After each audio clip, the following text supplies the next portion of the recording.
The 2018 Subaru Crosstrek. Built in a zero landfill plant, so you can roam the earth with a lighter footprint. Subaru, proud sponsor of Growing a Greener World.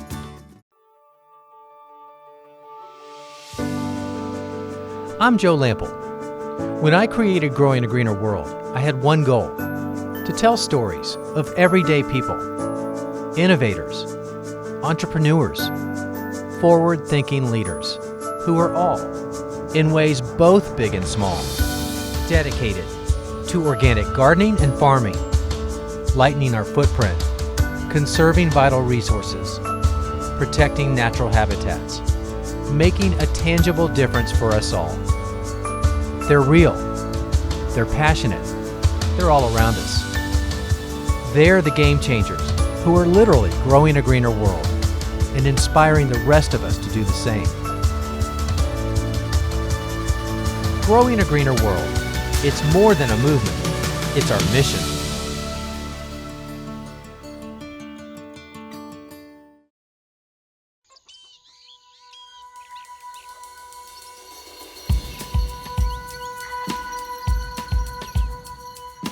Any gardener will tell you, the hardest part and the most work happens before you ever put that first plant in the ground.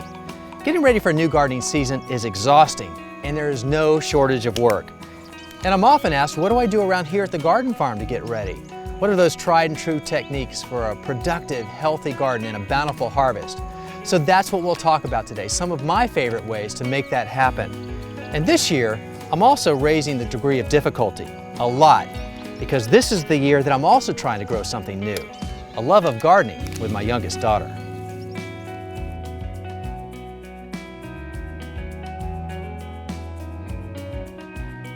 Amy is a teenager, and while she's watched Dad play in the dirt for her whole life, it's not something she's ever gravitated toward, or even really tried. So I came to her with a proposition. She loves the idea of making money of her own. So what if we started a business selling plants? For her, it's the opportunity to earn her own income. I figured it's the perfect way to expose her to gardening firsthand, and maybe even teach a few valuable real-world lessons along the way. Most important, it guaranteed some one-on-one father-daughter time over the next few months. Our first order of business, literally, was for us to decide what our business was going to sell. And it didn't take long for Amy and me to settle on classic heirloom tomatoes. The garden farm has great sun, and the conditions in our raised beds are excellent for tomatoes. But some of those harder to find varieties, tomatoes in unique colors or shapes, tomatoes with really specific flavor profiles, tomatoes with some history behind them, tomato plants that gardeners around here simply can't get at the big box store or even at the local nursery. If we can specialize in that niche, we've got a better chance of attracting a larger clientele.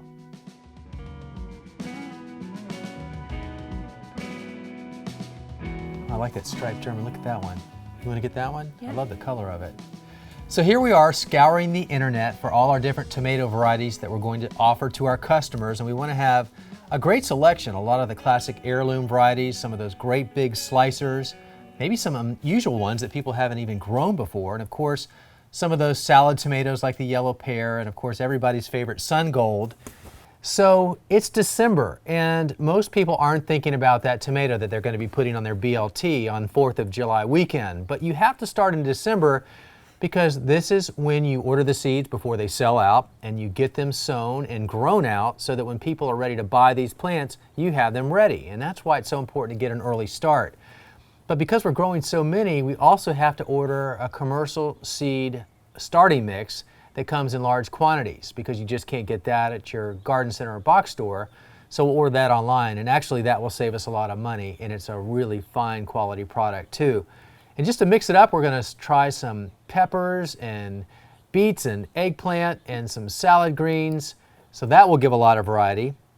And then one of the other things we want to do is provide some perennial flowers, so that we can promote the attraction of the pollinators and the wildlife, not only to the garden farm, but to the gardens of all of our customers as well.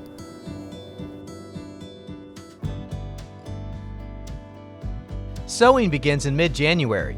It starts with quality seeds and a good seed starting growing medium. The key to germinating the maximum plants using the minimum space is to sow a lot of seeds into each cell of the seed tray. It's certainly an unconventional way for starting seeds, but for the many varieties we were growing, it was the perfect method for this stage of the process. The seeds are generously distributed over the surface and lightly covered with more growing medium and then watered in.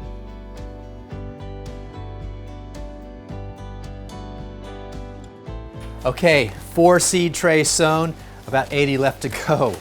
But now all I need to do, at this stage at least, is to cover them up until the seeds germinate. And for tomatoes, that takes about 3 or 4 days. But the covering helps hold the moisture in, and that helps the seeds germinate. Now this is my mudroom right outside my office and on the way to the garden.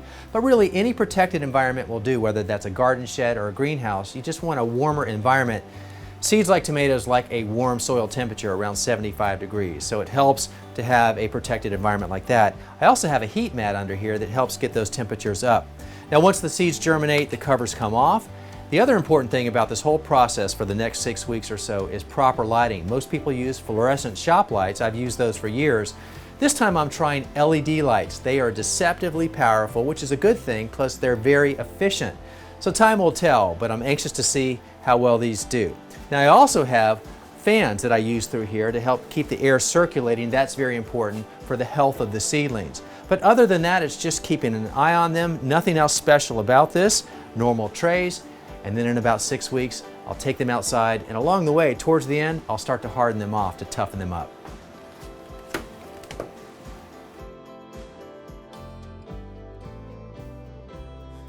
After about 4 weeks under the grow lights, our seeds had germinated, sprouted, and become actual seedlings.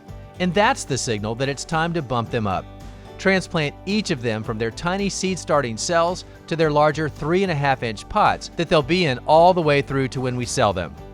These are the containers our customers will take home to their gardens when they're ready to plant their vegetable gardens in the spring. The process can be a tedious one. There are hundreds and hundreds of seedlings. Each one has to be very gently separated from the others in its tray, pulled out individually, and plugged into new growing medium in its own new container, which it will have all to itself from here on out.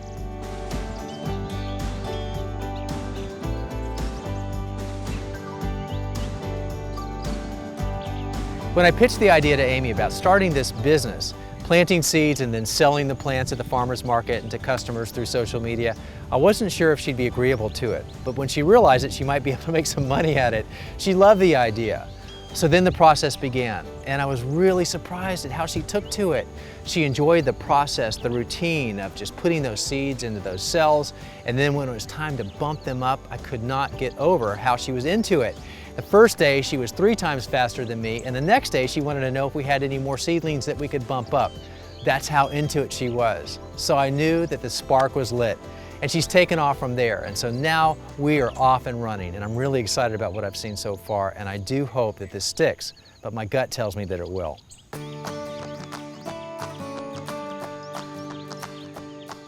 Along with getting the plants used to their larger pots, it was also time to start getting them used to the great outdoors. It's a process called hardening off, and it starts at just 1 hour of daylight on day 1. The next day, 2 hours. On day 3, 3 hours, and so on, until the plants hit 8 straight hours of sunlight on day 8.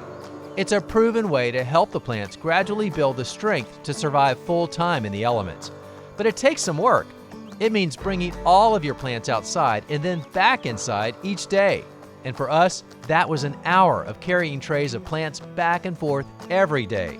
It may have been tempting to leave the plants out a little longer for fewer total days, but we'd worked so hard to this point, we didn't want a shortcut to jeopardize our inventory. Hardening off will give us tougher, healthier plants, and that will result in happier customers.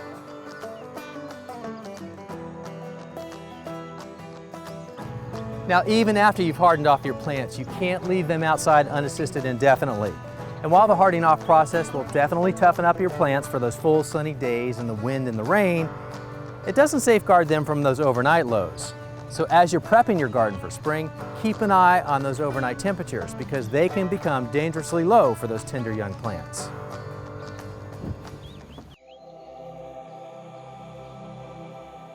An unseasonably cold spell in March and early April had us worried.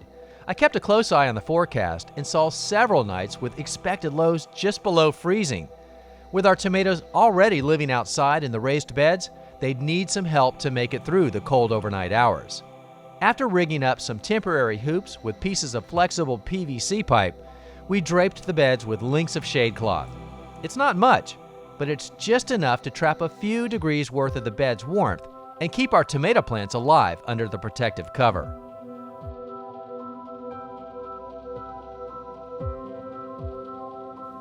So our target time for selling our plants is late April. That's after that last risk of frost has cleared this area and people start thinking about planting out their vegetable and their flower gardens. Now for many it could be as simple as setting up a card table at the end of the driveway and making a homemade sign and catching your neighbors as they pass by. Now for us it's going to be word of mouth, but we're doing a big push on social media to tease out all those great plants that we have. So hopefully people will leave some space in their garden for all the plants that we have to offer. And we're also trying the farmers market this year, but you really need to plan ahead and do your homework because there's a lot of work involved in getting all the permitting and the licensing in place so that we can be a vendor sometime down the road when that Saturday happens and we're ready to go. All right, that looks good. And as we get closer to market time, the plants are getting bigger by the day. Free time after school and work is now spent trimming the plants of spent foliage to encourage only the best growth and get them looking their best. So you remember when we stuck these little seedlings into these pots and there was just a couple leaves on them? Those are called the Cotyledon leaves. Those are the seed leaves, and those are at the very bottoms of these plants. And well, obviously they've gotten a lot bigger now and all that new growth, but those tiny little leaves aren't needed anymore. They're the ugliest ones of all the new growth. That's not nice. Well, it's true. And we want everything to look good for our customers. So we're going to go through all these plants and I'll help you. And we're going to take our clippers and just cut those leaves out.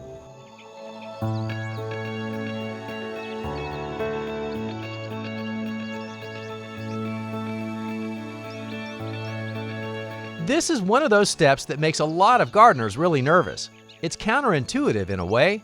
You've nurtured these little guys along from seeds, and now they're miniature plants.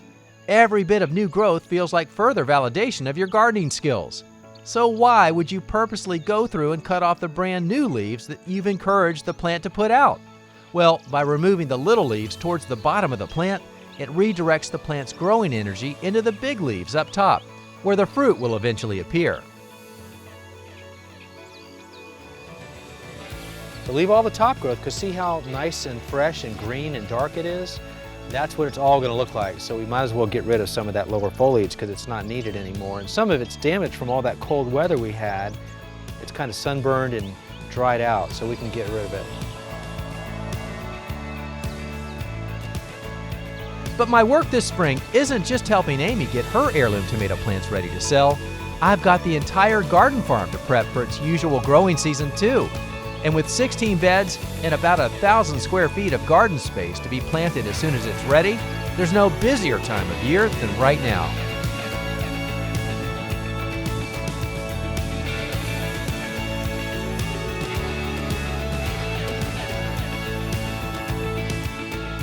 Before I ever put a single plant in the ground between seasons, the first thing I do is amend the soil. And all I do is add about an inch or two to the top of the existing soil. And I do that with my homemade compost or certified compost if I need to buy in bulk, or a composted product that I know, like, and trust and that I've used for a couple of years with great results. And I know that I have healthy soil for a lot of reasons because of the great output I get from all of my crops and how healthy they are throughout the season.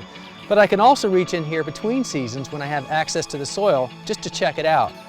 And I can get my hands in here. I usually can pull up a lot of worms, and that's a great indication of healthy soil. So let's take a look.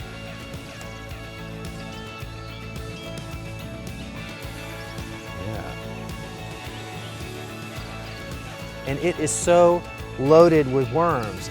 So that's a great sign of healthy soil. And when you make your soil healthier, your plants are healthier, and everything about your garden is better off. So the moral of the story is, make compost and use compost in your own garden.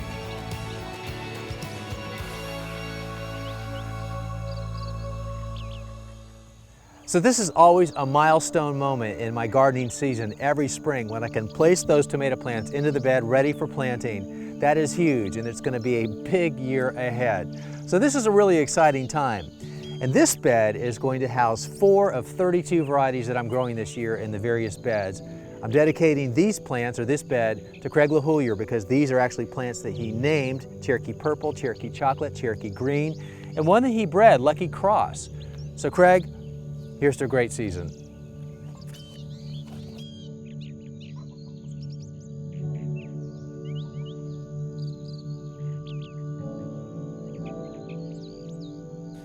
In this bed, we're sowing beet seeds, and if you read any seed pack or book, it talks about sowing root crops, including beets, directly into the soil because root crops don't like to have their roots disturbed, and that's the risk if you put them into pots.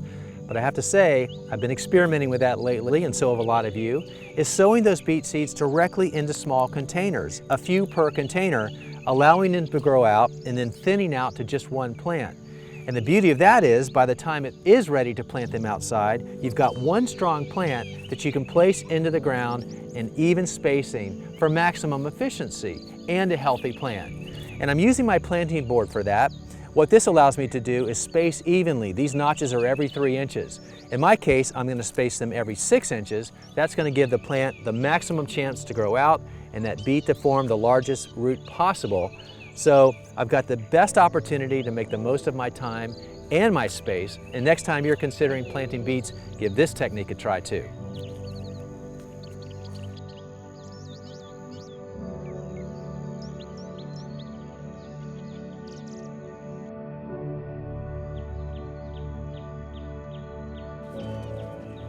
You know, waking up the garden farm also means never missing an opportunity to add more plants, not only inside the vegetable garden, but all around the garden farm landscape. And blueberries are a favorite of mine, and I currently have about 20 just planted around the perimeter of the fence line, but I also have them all throughout the landscape beds because they provide year-round interest. In the springtime, they have this beautiful light green foliage, followed by some white flowers that become the fruit. Of course, that's the obvious thing that you love about them in the summertime. But then in fall, they make such a great ornamental feature all throughout the landscape because of the fall color, reds and oranges and burgundies. It's just such a beautiful plant. So there's no reason not to plant them, and no matter what part of the country you live in, chances are you can successfully grow them too. You need 3 things: full sun, well-drained soil, and low pH, somewhere in the 4.0 to 5.0 range. Get those right, and you'll be in business with blueberries. One of my favorite things about blueberry plants is how long they'll keep going, often producing fruit for over 40 years.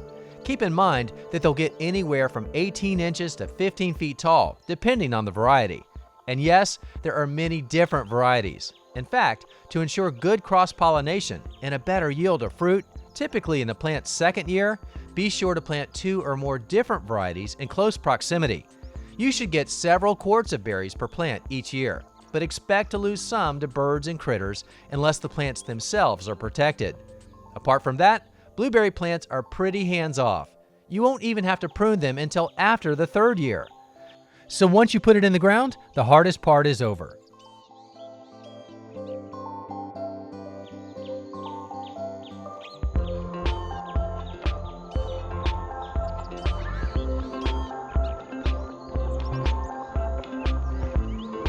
As gardeners, sooner or later we're dealing with pests, and it's probably sooner than later. And I'm talking about pests that either jump over the fence or crawl on top of the soil and dig in or come up from underneath. So how do you control those things? Well, let's talk about the elephant in the room first, and that is deer. Most of us are dealing with that issue. They can jump over a fence of 8 feet in height. So the only way you're going to keep a deer out is to have a physical barrier of at least that high.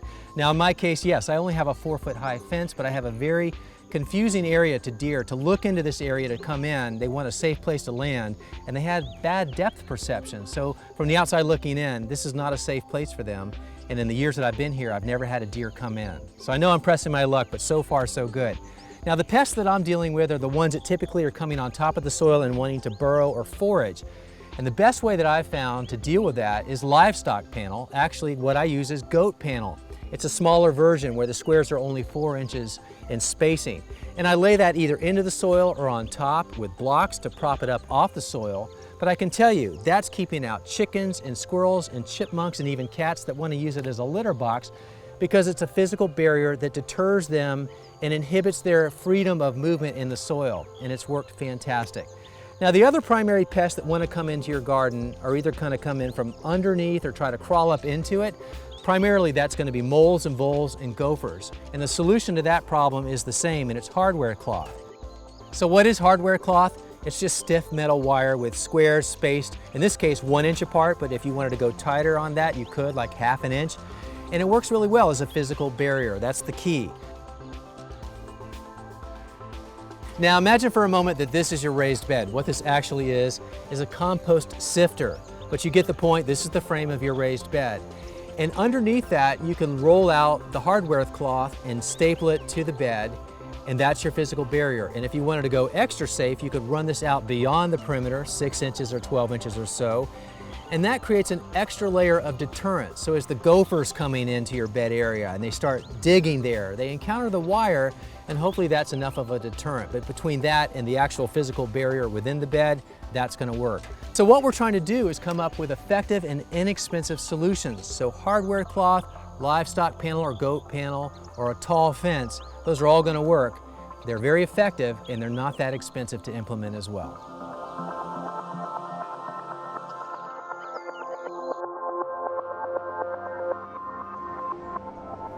The garden farm is planted out and ready for the growing season, and also ready to welcome in customers. Amy and I have put out the word, and today's the first day of on-site sales for her new heirloom tomato business. Now, we have a couple of Arkansas travelers already, so I'm just going to come work down your list. Yep. I'd like to get a little lucky, Okay. and a lucky cross. Gotcha. Little Lucky's going to be right. There's Lucky Swirl. Our first customer is Phil, a neighbor who's picking out plants to grow at his own farm, so he can sell the tomatoes he'll harvest to customers of his own local CSA co-op. I'm looking for Aunt Ruby's German Green, Okay. which is Carol Smith's favorite. Oh, it is? And I don't have enough of those. Oh, good. I don't have any of those. Well, I think we're in the department for Aunt Ruby's German Green. I think we're right in that Here. neighborhood. Yeah. Is that it? We are not going to take the one with the tag in it.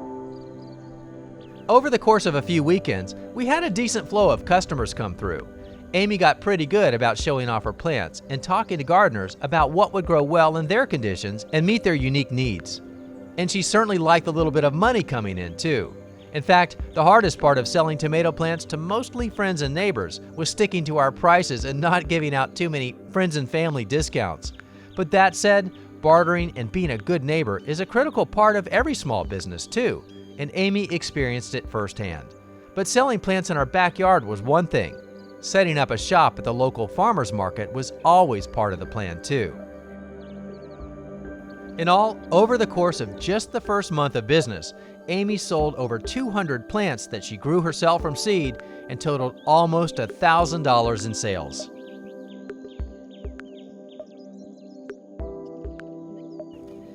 Getting the garden farm or any garden ready for the growing season is a lot of work. And adding to the challenge this year was getting Amy's organic tomato business off the ground and hopefully fostering a love of gardening in the process.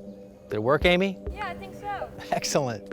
So whether you're growing vegetables just for your own kitchen or maybe you have your eyes on a bigger money-making endeavor, it all comes down to the prep work, some solid techniques, and a lot of patience. But it can be so worth it because what you end up growing could be a lot more than just a few tomatoes. If you'd like to learn more about getting your garden ready or watch this episode again, well, you can do that on our website under the show notes for this episode. And the website address, that's the same as our show name. It's growingagreenerworld.com. Thanks for joining us, everybody. I'm Joe Lample, and we'll see you back here next time for more Growing a Greener World. All right, Amy, what can I do? Ah, you missed one. Good. I got something to do. Good job.